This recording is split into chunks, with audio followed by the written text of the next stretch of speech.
Hello everyone, welcome to my channel. दोस्तों, आज के इस वीडियो में हम इंडियन पॉलिटिक्स से रिलेटेड कुछ इंपॉर्टेंट प्रश्नों को यहाँ पर देखेंगे जो कि आपके एग्जाम में पूछे जाते हैं। कई सारे दोस्तों इसमें ऐसे प्रश्न हैं जो कि प्रीवियस ईयर एग्जाम में पूछे गए हैं और आपके आने वाले एग्जाम में भी पूछे जा सकते हैं। तो वीडियो आपके लिए काफ़ी ज़्यादा इंपॉर्टेंट होने वाली दोस्तों, वीडियो को एंड तक जरूर देखें। तो सबसे पहला इसमें संविधान में हमारे राष्ट्र का उल्लेख किन नामों से किया गया है। ठीक है, तो काफ़ी इंपॉर्टेंट प्रश्न दोस्तों, पिछले एग्जाम में ये पूछा गया था प्रश्न। जो हमारा संविधान है उसमें हमारे देश का नाम किस नाम से उसका उल्लेख किया गया है, तो उसका उल्लेख किया गया है इंडिया, दैट इज भारत, यानी इंडिया अर्थात भारत के नाम से हमारे संविधान में हमारे देश का नाम उल्लेख किया गया है।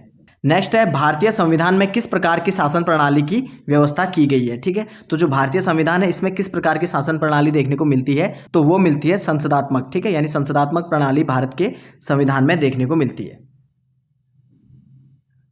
अगला है, संसदात्मक शासन व्यवस्था में विधायिका का कार्यपालिका पर नियंत्रण होता है। ठीक है, तो जो संसदात्मक शासन व्यवस्था होती है उसमें जो होता है विधायिका का जो कार्यपालिका होती है उस पर नियंत्रण होता है, यानी कि कंट्रोल होता है कार्यपालिका का विधायिका पर। ठीक है, नेक्स्ट है इसमें अध्यक्षात्मक शासन प्रणाली का आधारभूत तत्व क्या है। तो अध्यक्षात्मक जो शासन प्रणाली है इसका आधारभूत तत्व होता है एकल कार्यपालिका। एकल कार्यपालिका है जो ये अध्यक्षात्मक शासन प्रणाली का आधारभूत तत्व है। अगला इसमें भारत की संसदीय शासन प्रणाली एवं ब्रिटेन की संसदीय शासन प्रणाली के मध्य अंतर का मुख्य बिंदु कौन सा है, तो ये है न्यायिक समीक्षा। भारत और ब्रिटेन के बीच जो शासन प्रणाली के बीच मुख्य अंतर है वो है न्यायिक समीक्षा का। ठीक है, तो इस टाइप के डायरेक्टली फैक्ट बेस्ड प्रश्न आपसे यहाँ पर पूछे जाते हैं। नेक्स्ट है इसमें, भारत का संविधान परिसंघीय है, यह किससे निर्धारित होता है। ठीक है, जो भारत का संविधान है ये परिसंघीय है, ये किससे निर्धारित होता है, तो केंद्र और राज्यों के मध्य जो शक्तियों का वितरण होता है, यानी कि जो पावर्स का जो डिस्ट्रीब्यूशन है उसके आधार पर हम कह सकते हैं कि भारत का संविधान क्या है, परिसंघीय संविधान है।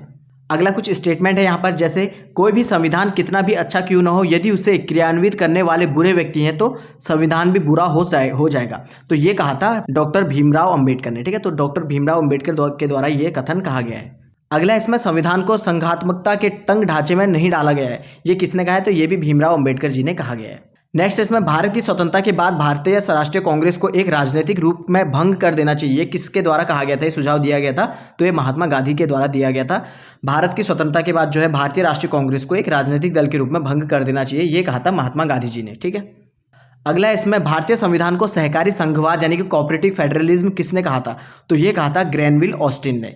भारतीय संघवाद को सहकारी संघवाद किसने कहा था, तो ग्रैनविल ऑस्टिन ने कहा था। अगला इंपॉर्टेंट है, अध्यक्षात्मक शासन प्रणाली में कार्यपालिका की समस्त शक्तियां किसमें निहित होती है। तो जो अध्यक्षात्मक शासन प्रणाली है इसमें जो कार्यपालिका होती है इसकी जो समस्त शक्तियां होती है, जितनी भी पावर होती है वो राष्ट्रपति में निहित होती है। ठीक है, तो ये इंपॉर्टेंट है, इस टाइप से प्रश्न एग्जाम में पूछे जाते हैं। अगला है, मौलाना अबुल कलाम आज़ाद ने संविधान सभा में वयस्क मताधिकार यानी एडल्ट फ्रेंचाइजीज को 15 वर्ष के लिए स्थगित करने की बात कही थी, तो ये किसने कही थी, मौलाना अबुल कलाम आज़ाद ने संविधान सभा में जो वयस्क मताधिकार है इसको 15 वर्षों के लिए स्थगित करने की बात कही थी। अगला इंपॉर्टेंट है, भारतीय संविधान अधिक कठोर तथा अधिक लचीले के मध्य एक अच्छा संतुलन स्थापित करता है, ये कथन किसका है, तो ये कहा था केसी व्हीलर ने। ठीक है, तो केसी व्हीलर ने ये कहा था भारतीय जो संविधान है ये अधिक कठोर और अधिक लचीले के मध्य एक अच्छा संतुलन स्थापित करता है, ये कहा था केसी व्हीलर ने।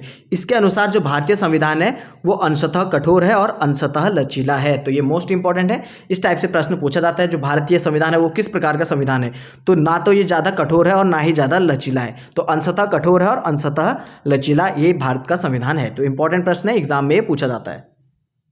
अगला है, भारत अर्धसंघात्मक राज्य है, ये किसने कहा था, तो भारत जो है अर्धसंघात्मक राज्य है, ये कहा था केसी व्हीलर ने। केसी व्हीलर ने कहा था भारत जो है अर्धसंघात्मक राज्य है। नेक्स्ट इसमें, भारतीय संविधान के वृहद होने का क्या कारण है, तो भारत का जो संविधान है इसका वृहद होने के कारण है संघ तथा राज्यों का एकल संविधान। तो संघ और राज्यों का जो एकल संविधान है इसके कारण भारत का संविधान वृहद है। अगला है, अपनी राष्ट्रवादी प्रतिक्रिया में भारतीय संविधान के निर्माताओं ने अल्पसंख्यकों के हितों तथा भावनाओं के महत्व को कम करके आंका है, ये कथन किसका है, तो आइवर जेनिंग्स के द्वारा ये कहा गया था। नेक्स्ट है, भारत में राजनीतिक सत्ता का प्रमुख कौन है, तो भारत में जो राजनीतिक सत्ता है इसका प्रमुख होता है जनता। ठीक है, तो जनता होती है राजनीतिक सत्ता का प्रमुख। अगला इंपॉर्टेंट है, आर्थिक नियोजन यानी इकोनॉमिक प्लानिंग किस सूची का विषय है, तो ये जो है ये समवर्ती सूची का विषय है। कृषि भारतीय संविधान की किस सूची के अंतर्गत है, तो इंपॉर्टेंट है, इस टाइप से प्रश्न पूछे जाते हैं। कृषि जो है ये भारतीय संविधान की राज्य सूची का एक विषय है। ठीक है, तो राज्य सूची के अंतर्गत आती है कृषि। अगला है, पंचायती राज किस सूची से संबंधित है, तो पंचायती राज जो है ये राज्य सूची से ही संबंधित है। नेक्स्ट इसमें है दंड प्रक्रिया भारतीय संविधान में 7वीं अनुसूची की सूची 3 समवर्ती सूची में शामिल है। ठीक है, तो जो दंड प्रक्रिया है वो भारतीय संविधान की जो 7वीं अनुसूची है उसमें सम्मिलित है, उसके अंदर भी सूची 3 में इसको समवर्ती सूची में शामिल किया गया है। अगला है विवाह विच्छेद और गोद लेना आदि संविधान की 7वीं अनुसूची में किसके अंतर्गत सम्मिलित किए गए हैं, तो इन सभी को भी सूची 3 में जो कि समवर्ती सूची है उसका हिस्सा इसको बनाया गया है। नेक्स्ट जो इंपॉर्टेंट है, भारतीय संविधान के अंतर्गत सिविल प्रक्रिया संहिता किस सूची का विषय है, तो सिविल प्रक्रिया संहिता जो है ये समवर्ती सूची का विषय है। तो ठीक है, तो ये भी इंपॉर्टेंट है, एग्जाम में इस टाइप से प्रश्न आपसे पूछे जा सकते हैं। नेक्स्ट है जनसंख्या नियंत्रण और परिवार नियोजन तथा आपराधिक मामले भारतीय संविधान की समवर्ती सूची में ही सम्मिलित किए गए हैं। जनसंख्या नियंत्रण, परिवार नियोजन तथा आपराधिक मामले जो है ये समवर्ती सूची का ही हिस्सा है। अगला है इसमें शिक्षा किस सूची का विषय है, तो ये भी समवर्ती सूची का विषय है। ध्यान देना दोस्तों, जो समवर्ती सूची होती है वो ऐसे विषय होते हैं जिस पर राज्य सरकार और केंद्र सरकार दोनों ही संविधान बना सकते हैं, दोनों ही नियम उस पर बना सकते हैं, तो इन सूची को हम समवर्ती सूची कहते हैं। तो शिक्षा हो तो इस पर केंद्र सरकार भी अपने नियम लागू कर सकती है और राज्य सरकार भी अपने अनुसार नियम बना सकती है। शिक्षा प्रारंभ में राज्य सूची का विषय था, इसे 42वें संविधान संशोधन 1976 के द्वारा समवर्ती सूची में स्थानांतरित किया गया था। तो शिक्षा जो था पहले राज्य सूची का ही विषय था, यानी कि शिक्षा में पहले राज्य सूची का जो राज्य है वही कानून बना सकते थे, किंतु जो 42वां संविधान संशोधन हुआ था 1976 में, इंपॉर्टेंट है, इसके द्वारा जो शिक्षा का विषय है इसको समवर्ती सूची में शामिल कर लिया गया था, जिसके बाद शिक्षा के लिए रिलेटेड जो भी नियम कानून है वो केंद्र भी बना सकती है और राज्य भी बना सकते हैं। अगला इंपॉर्टेंट है भूमि सुधार किस सूची के अंतर्गत शामिल है, तो भूमि सुधार जो है ये राज्य सूची के अंतर्गत शामिल है। भूमि सुधार राज्य सूची का विषय है। रेलवे पुलिस किस सूची का विषय है, तो ये भी राज्य सूची का ही विषय है। तो ये भी इंपॉर्टेंट है, रेलवे पुलिस जो है ये राज्य सूची का विषय होता है। इस टाइप से आपसे प्रश्न एग्जाम में पूछे जाते हैं। अगला इसमें भारत के संदर्भ में पंथ निरपेक्ष शब्द का सही भाव क्या है, तो भारत के संदर्भ में पंथ निरपेक्ष का सही अर्थ होता है भारत में राज्य का कोई पंथ या धर्म नहीं है। तो भारत में जो राज्य होता है इसका कोई भी ना तो धर्म होगा ना ही कोई इसका पंथ होगा, तो ये इसका अर्थ होता है पंथ निरपेक्ष का। इंपॉर्टेंट है, एग्जाम में पूछा जाता है। नेक्स्ट इसमें उद्देशिका में सम्मिलित सामाजिक आर्थिक और राजनीतिक न्याय के तत्व किससे संबंधित है, तो ये संबंधित है 1917 की जो रूसी क्रांति हुई थी वहां से रिलेटेड है सामाजिक आर्थिक और राजनीतिक न्याय के तत्व। नेक्स्ट इसमें उच्चतम न्यायालय के किस वाद में यह धारणा प्रस्तुत की गई है कि उद्देशिका संविधान का अभिन्न अंग है, तो ये किस वाद में कहा गया था उद्देशिका संविधान का अभिन्न अंग है, तो ये कहा था SR बोम्मई बनाम यूनियन ऑफ इंडिया के द्वारा। ठीक है, इंपॉर्टेंट है, ये प्रश्न डायरेक्टली एग्जाम में पूछा जाता है।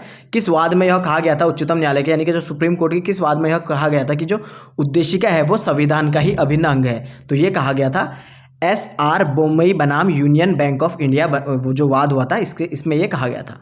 नेक्स्ट है सभी व्यक्ति पूर्णतः और समान रूप से मानव है, यह सिद्धांत कहलाता है, तो सार्वभौमिकता का सिद्धांत ये कहलाता है। अगला इंपॉर्टेंट है भारत में लौकिक सार्वभौमिकता है क्योंकि संविधान प्रस्तावना आरंभ होती है, तो भारत में जो है लौकिक सार्वभौमिकता है क्योंकि संविधान की प्रस्तावना आरंभ होती है कहाँ से, हम भारत के लोग, we the people of India से शब्दों से ये शुरू होता है। ठीक है, अगला इसमें लोक कल्याण शब्द भारत के संविधान की उद्देशिका में नहीं है बल्कि यह राज्य के नीति निर्देशक तत्वों का भाग है। तो लोक कल्याण शब्द जो है ये संविधान की उद्देशिका में शामिल नहीं है, यह राज्य के नीति निर्देशक तत्व में ये कहा गया है। अगला इसमें है भारतीय संविधान का कौन सा भाग भारत को एक धर्मनिरपेक्ष राज्य के में वर्णित करता है, तो संविधान की प्रस्तावना। संविधान की प्रस्तावना में भारत को धर्मनिरपेक्ष कहा गया है। नेक्स्ट है भारतीय संविधान की प्रस्तावना में भारत को एक प्रभुत्व संपन्न समाजवादी पंथ निरपेक्ष लोकतंत्रात्मक गणराज्य के रूप में घोषित किया गया है। एक प्रभुत्व संपन्न समाजवादी पंथ निरपेक्ष और लोकतंत्रात्मक गणराज्य के रूप में इसको कहा गया है, घोषित किया गया है।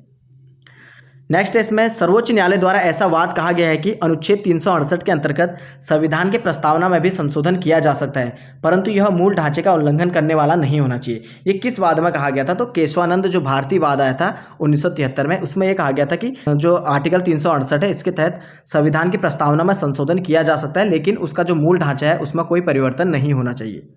अगला इसमें संविधान संबंधित कुछ प्रमुख विचार जो हैं, जैसे कि उद्देशिका को KM मुंशी ने राजनीतिक जनपत्री, ठाकुरदास भार्गव ने संविधान की आत्मा तथा NA पालकीवाला ने संविधान का परिचय पत्र कहा था। ठीक है, तो ये इंपॉर्टेंट है, इस टाइप से डायरेक्टली आपसे पूछे जाते हैं। जो उद्देशिका है इसको KM मुंशी ने राजनीतिक जन्मपत्री कहा था। ठाकुरदास जो भार्गव थे इन्होंने संविधान की आत्मा इसको कहा था उद्देशिका को, और जो NA पालकीवाला थे इन्होंने संविधान का परिचय पत्र इसको कहा था। ठीक है, तो इस टाइप से प्रश्न आपसे एग्जाम में पूछे जाते हैं। नेक्स्ट इसमें अनुच्छेद 32 संवैधानिक उपचारों का अधिकार को डॉक्टर भीमराव अंबेडकर ने संविधान की आत्मा या हृदय कहा था, तो ये तो इंपॉर्टेंट है, आपसे पूछा जाता है। अगला है सर अर्नेस्ट बार्कर ने प्रस्तावना को संविधान का परिचय पत्र कहा था। तो अर्नेस्ट बार्कर है, इन्होंने संविधान को जो प्रस्तावना है, संविधान की जो प्रस्तावना है उसको परिचय पत्र कहा था। तो ये इंपॉर्टेंट है, एग्जाम में इस टाइप से प्रश्न आपसे पूछे जाते हैं। तो ये थे कुछ संविधान से रिलेटेड कुछ प्रश्न जो कि आपके एग्जाम में डायरेक्टली पूछे जाते हैं। तो वीडियो अगर आपको इन्फॉर्मेटिव लगे तो वीडियो को लाइक करें, शेयर करें और ऐसी इन्फॉर्मेटिव वीडियोज़ के लिए चैनल को सब्सक्राइब करें। Thank you friends.